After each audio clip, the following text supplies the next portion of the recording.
This episode on Sailing Popao, we stumble upon a huge fish aggregation, have a near miss with a reef shark, and Michael shoots one of the most elusive fish on the reef. That's a special fish that you wait for days for not shooting. That's probably the funnest dive we've done.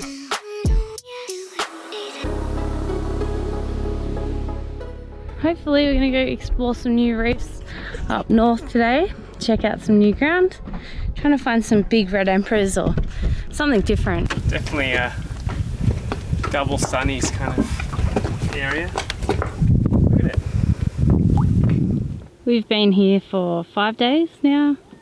I'm still losing my mind over this place. It's just beautiful.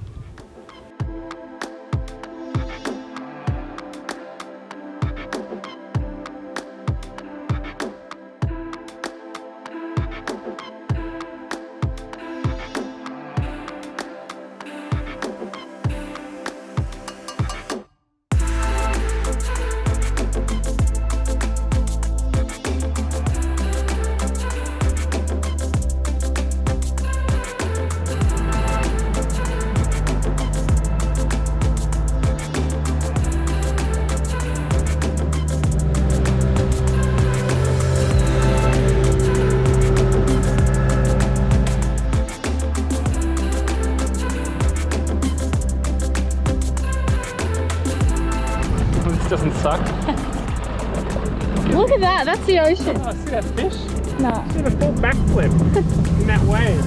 Look at our boats just there too. That would have been an awesome shot with the big lens. That it looks like man-made. Epic. So cool. Where are we going to dive? It all looks good. Slack tide, amazing. We don't even need a sounder here. Look at the fish. Thoughts on the place, Michael? No, would not recommend. Too bright, hurts the eyes. Terrible conditions here today. We could just go spearfishing like the traditional way that people go think we spearfish with the harpoons. Look, you can see. You can see all the surgeonfish swimming around. It's mental. Look at that. Listen to it. What's that? There's a shark on the surface there too. Is there? Something. Okay, you want to hold the drone up? Ready to take off? You better hurry up because the reef's coming up.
GTs, big school, were they permit? Dart and tea leaf trevally. This place is amazing. Look how clear it is. I think the tea leaf trevally are coming back. I'll just stick the camera under now. We've got GTs off the front. There's a turtle. Oh my gosh. This is crazy. This is just mental. Oh my gosh, I gotta put the camera under the water.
With the surface this calm, we were getting some amazing footage on the reef top when we both noticed a flurry of fish life.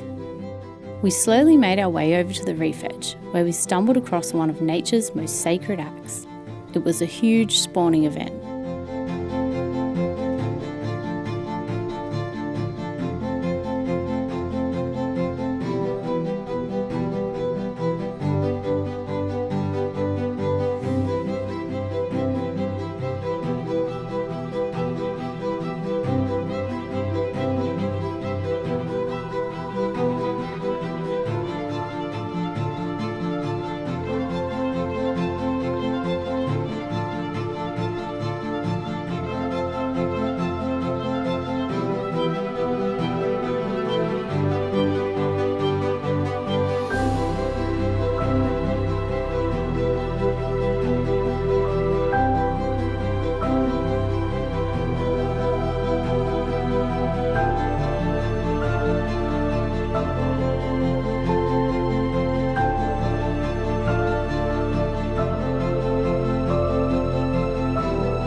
Michael, there's a massive cray here.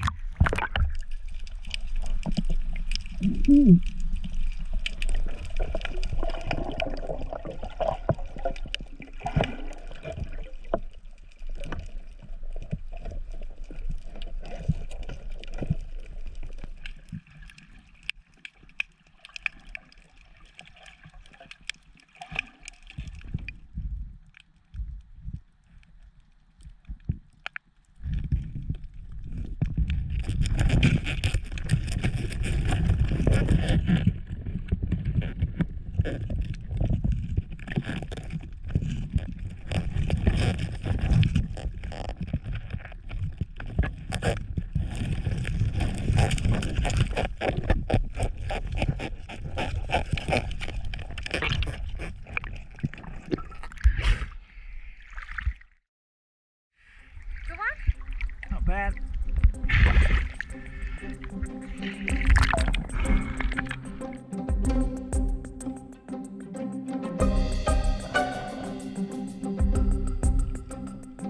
Now, for some reason, Michael thought it would be a good idea to throw a bit of a weekend at Bernie's vibe and see how this live cray would react to the dead one.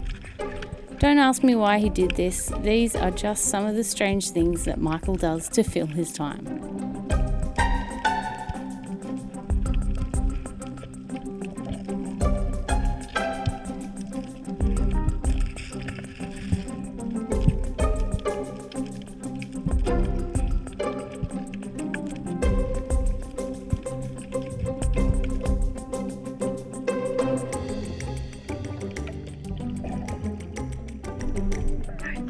You're asking for it.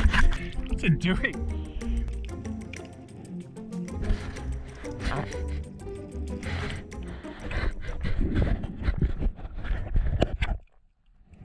Has it got buried? No, I'm just not going to risk trying to lose it. It was really lucky that Michael shot this cray, because what happens next could have ended very badly.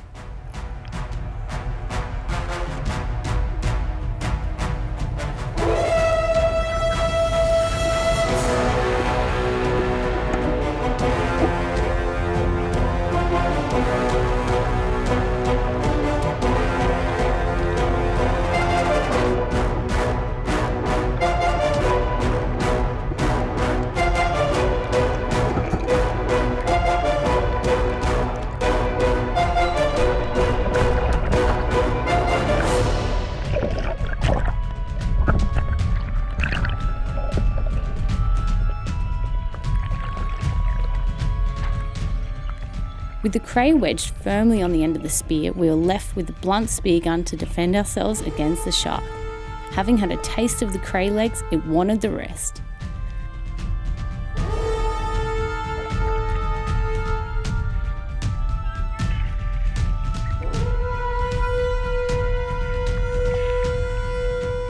While this is only a small shark, our remote location and the consequences of a potential bite on the wrist could have put us in a very bad situation.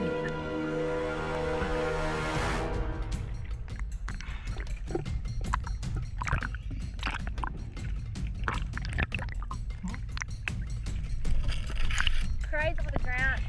Get the spears. These reef sharks have a huge attitude for their size. We see them hunting in packs quite a lot.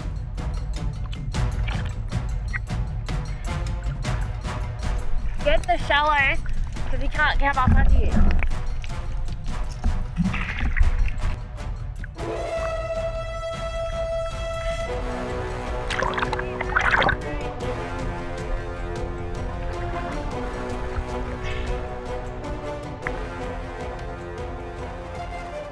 They're the biggest pains in the arse, those things. You just came out of nowhere. Coming for me, I forgot that I had a cray in my hand. Oh, I didn't realise what happened. Yeah, she just rocked up out of nowhere. After getting the cray off the spear and everything sorted, it was time to make our way back to the tender, anchored a few hundred metres away.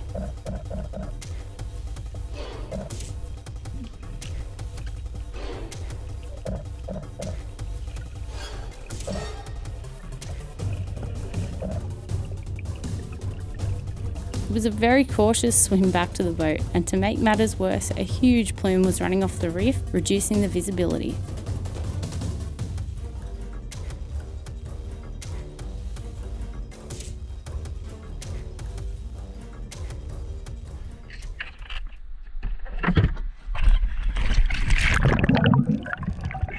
Let's pull this anchor up and drift out.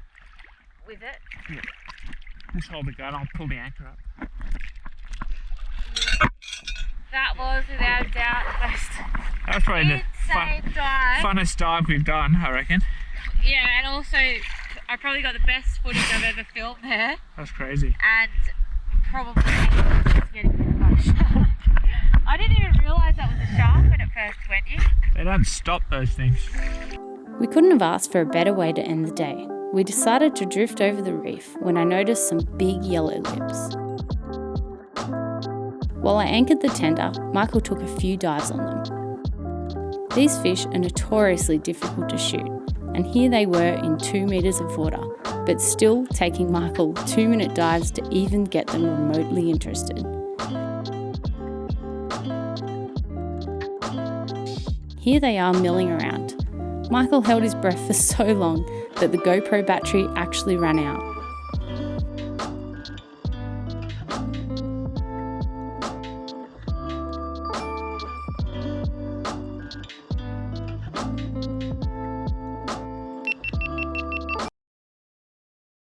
Hell yeah, nice. How'd you shoot it? Just held behind this rock for like 2 minutes. They just kept coming and coming up. Big GT came, and this one came just a little bit with the end of the breath. Stood up and shot. No way. Oh. Show me. I had my head in a cave pulling this cray out, and I came out, and there was all around me, like 3 or 4 big ones. Yeah. That about that size. Oh, that is sick. Can you get the big camera? Yeah.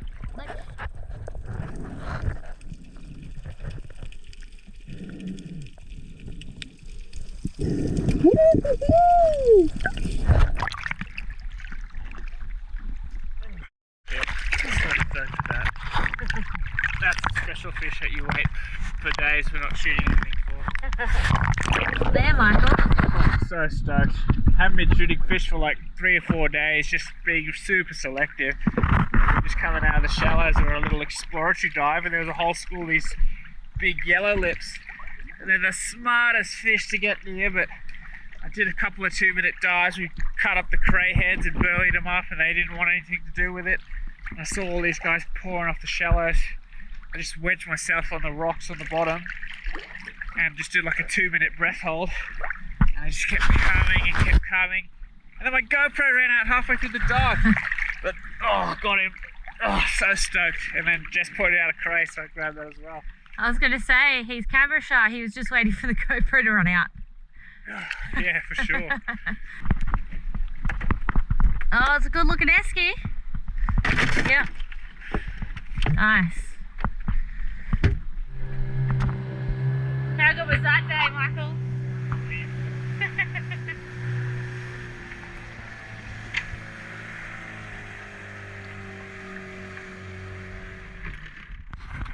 That was one of the best days on the water. I'll remember that for a long time. Someone's pretty happy with themselves. Look at this beautiful yellow lip emperor. Definitely going to keep the jaws on this too. Hard to shoot. Hard to shoot, delicious to eat, good to look at. Can't go wrong. Don't shoot these very often, that's for sure. At least I don't. I'm going to call them blue lip because they make you go blue in the face. Purple face. Anyway. Beautiful. I don't know what he weighs.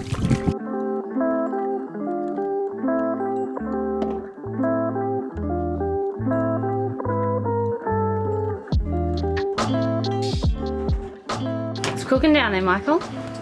Oh, we always come back from diving and we're always like, I'm starving, and we end up eating a pack of chips because we can't be bothered cooking anything. You do. Well, yeah. So I thought I'd just fry up some Jess's red throat emperor from yesterday. It is bloody good too. I just had a little bit. So I just marinated it in egg, garlic, a bit of salt, tiny bit of sugar and black pepper for a couple of hours in the fridge, and then just crumbed it, fried it, done. So we'll just let that go cold. We've eaten a few sneaky bits, and when we get back from diving, nice cold bit of crumbed fish. You can have fish wraps. Whatever, I'll just eat it by itself. I'm gonna have one little more. I'm gonna have a little bit more too. One little wafer thin. And sacrilege, some people might say, but I don't care. I like ketchup. Tomato. Ooh. I go mayo. Aioli. Mmm. That red emperor is delicious. Red throat emperor. Yeah, red throat. Sorry. You better stop because you won't be able to dive. Yeah, no. Here, yours. All right. Join us next episode. The glass out continues. I did an old Tim McDonald. We come across some crazy currents It's just a little bit. Look.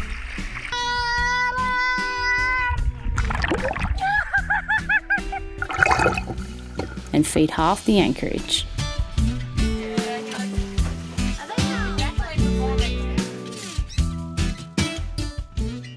Thanks for watching. If you'd like to support us further, you can sign up on Patreon for ad-free early videos, bonus content and perks. A huge thank you to our current patrons for your ongoing support, and welcome aboard Luke and Campbell.